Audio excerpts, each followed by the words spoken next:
Good morning mga ka-farmers. Welcome po ulit dito sa ating channel. So ngayon mga farmers, bali pitas ko po ngayon sa pang 15 harvest na po ngayon. So wala lang akong update mga ka-farmers sa pang 14 harvest. So hindi ako nakapag-upload nun at di rin nakapag video ng maayos dahil super busy talaga tayo dito mga ka-farmers, no. Lalo pa ngayon, hindi na naman dumating yung alalay ko dito. So, nasubraan na naman siguro sa inom kagabi yun. Kaya, minsan na tayo makapag-update dito mga farmers, no. So, ito na po, yung 15. So, yung pong 14 harvest ko mga farmers ay nakakuha lang ako noon ng 40 kilos sa class A, tsaka 12 kilos sa class B. Talagang humina na po siya nun. So ngayon ay parang dumami konti yung harvest ko mga farmers, no. So sa bunga niya, ayan, good size pa rin naman po siya. Ayan, malalaki po siya. At saka magaganda pa rin yung forma ng kanyang bunga. So ito naman po yung kanyang class B. So update po sa dito po mga farmers, no, dahil nakaraan ay talagang severe na yung fungus. Kasi mapapansin nyo mga farmers, so wala na talaga siyang daon sa gilid, talagang patay na po siya. So parang may mga bunga pa rin siya mga farmers na maliliit. So tulad po nito, ayan, so pero talagang iba na po yung kanyang iba na po yung kanyang itsura. So meron naman na talagang may bunga pa siyang magaganda, lalo na po dito banda sa dulo.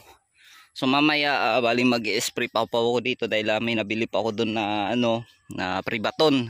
So first time ko po yung gagamitin dito, yung Privaton, dahil halos karamihan ng ini-spray ko dito ay yung Megatonic at saka Gold at saka Mitomel. So susubok pa ako ng ay kanina yung sinabi ko, makakalumit na tayo mga farmers. So ayan, ito dito mga farmers, yung okay pa yung mga bunga niya sa dulo, pero talagang hindi na talaga mawawala yung pagkabatik-batik po ng kanyang bunga, dahon, yung may mga lip spot. Pero ayan mga farmers, lumalabas pa rin po yung kanyang mga bunga na ganyan. Tapos may mga talbos pa siyang tumatalbos pa siya ng bago, lalo na po dito sa baba.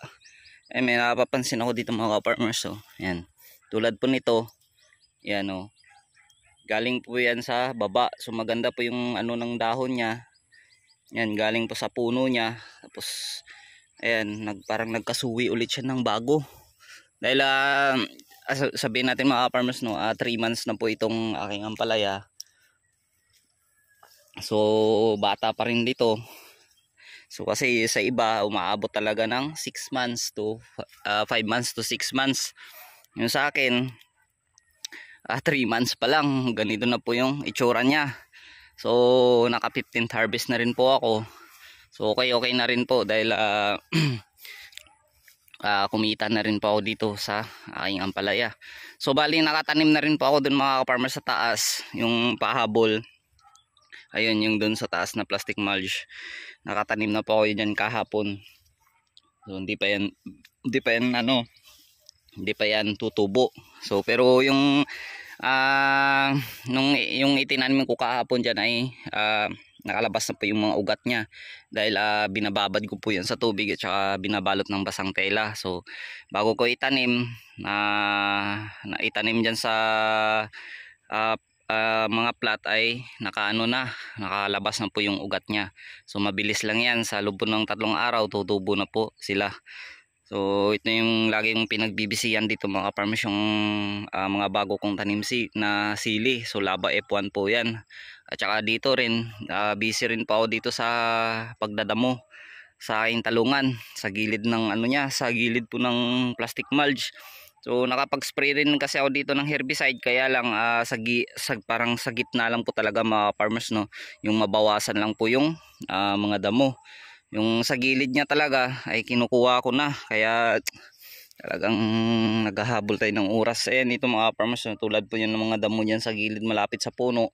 Pero sa gitna naman po ng plastic mulch or sa puno niya ay walang damo dahil ayan nga, naka-plastic tayo. Solo flight, minsan dito kasi mga farmers, sulong-sulo ko lang talaga itong trabaho. Kaya bihira lang tayo makapag-update. So kayang-kaya pa naman mga farmers, no. Importante maka-income tayo ng maayos.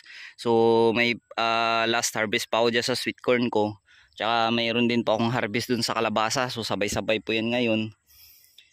Minsan pag mag-isa lang tayo mga farmers, no, kung malawak na talaga yung area natin, talagang hirap na pong hahawakan o hirap na trabahuin. Lalo na po sa akin dito, wala na akong permanenteng tao. Sa pag-harvest, sa pag-spray, sa pag-abono, talagang bugbog yung katawan natin dito mga farmers sa trabaho sa farm. Lalo na mag-isa tayo. Yun nga, ang sabi nga, kumikita nga tayo ng malaki. So, kawawa naman tayo sa trabaho, no? Pag nagkasakit tayo, sayang lang po yung income. So, okay lang naman yung mga farmers, no? Talagang lang, tiwala lang talaga sa sarili at saka sa taas. Para lang bigyan pa tayo ng sapat na lakas para sa para sa pamilya, no? So, kahit solo flight. So, dito mga farmers sa Calixto, dahil na-update ko na rin po ito sa inyo sa nung nakaraang araw. So pang ika 35 days na po yun nung last update ko. So may mga malalaki na po yung ibang bunga niya. Yung iba, so di talaga sabay. Ayan, pang iba ngayon yung Calixto na itanim ko mga farmers, no. Kasi dating naitanim ko na Calixto ay malilit pa lang siya. So ang dami niya ng bunga. Ngayon talagang yumabong muna siya bago nagkaroon ng bunga. So okay lang. At ayan, tulad po nito mga farmers, oh. Ayan, marami na siyang bunga, oh. Ayan. Ito sa baba, ito yung pangalawa, ayan, 4, 5, 6. So aabutin na rin po siya ng 8, yan dyan sa kada puno. Kaya malapit na rin po itong mapitasan. Ayan, tulad po nito mga farmers, mayroon na siyang malaking bunga. Ayan, yan mga farmers, oh. Ayan. So bali ipapacking ko lang itong mga farms ng na-harvest kong ampalaya. So i-update ko po sa inyo mamaya kung mga ilang kilo po lahat ito. So hello po ulit mga farmers. So update ngayon dito mga farmers sa aking na-harvest. So ayan na po mga farmers yung class A niya. Bali 65 kilos po yan lahat. Yung class A, tapos plus po 18 kilos po na class B. So bali 83 kilos po lahat mga ka-farmers yun, no? Yung na-harvest ko sa kabuuan. So yan po yung pang 15 harvest. So 83 kilos. So hindi na po siya inaabot ng 100. Talagang bumaba na talaga mga farmers, no. So okay lang yan. So at least income pa rin to mga farmers kahit konti lang yung napitas ko. So sa farm gate, sa presyoanay po dito sa amin mga farmers ay 50 pesos po sa class A, tsaka 25 pesos naman po sa class B. So bali mag-harvest na lang ako ng sweet corn at tsaka kalabasa. So bali na yun mga farmers, no, ilang beses ko na rin to napitasan. So hindi ko lang nagawa ng video. So price update naman po sa kalabasa dito sa amin mga farmers, no, nasa 25 to 30 pesos yung kuha dito sa amin. So ayan, so bali na yan, napakainan ko lang po yan ng baka. So pero may mga bunga pa rin po akong makuha yan dyan ngayon. So last harvest na po yan ngayon.